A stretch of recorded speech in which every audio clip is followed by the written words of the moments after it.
So for the 350 subscribers that I have now, and the few that were with me before that, because the year before that I had made even more videos than I had now, and I had tens of thousands of views, and I ended up deleting them because I felt like I wasn't really saying anything, and I wasn't talking about much. I wasn't touching on subjects that people needed to hear about, or wanted to talk about or relate to.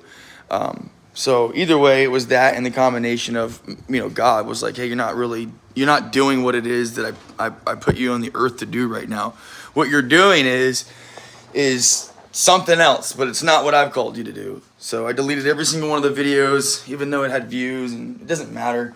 The end result is, the reason I made this in the first place was to share my experience of life with people. I'm a 15-year recovering addict.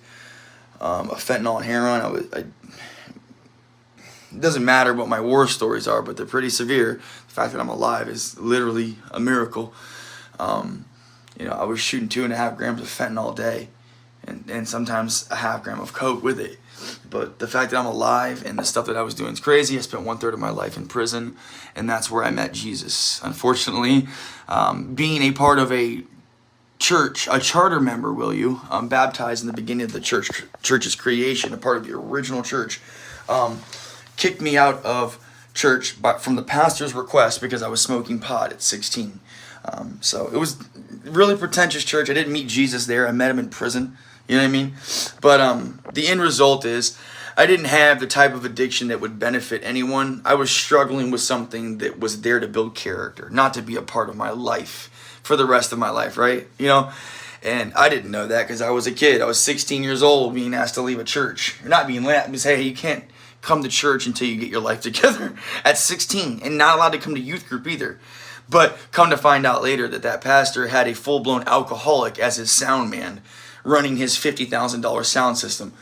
So I guess my addiction wasn't beneficial for the pastor. Either way, that guy's the same pastor that goes out of his way to not accept, but promote homosexuality in the church. Like, promotes it.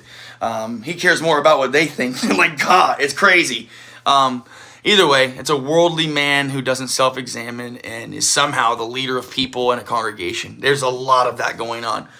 There was a study that was done by, I don't know if it was Hillsdale or who did it, but they say that less than 20% of the gospel is actually preached in churches now, which blows my mind.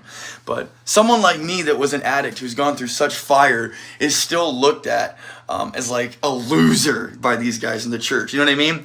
And I think the world needs to be flipped upside down in its head.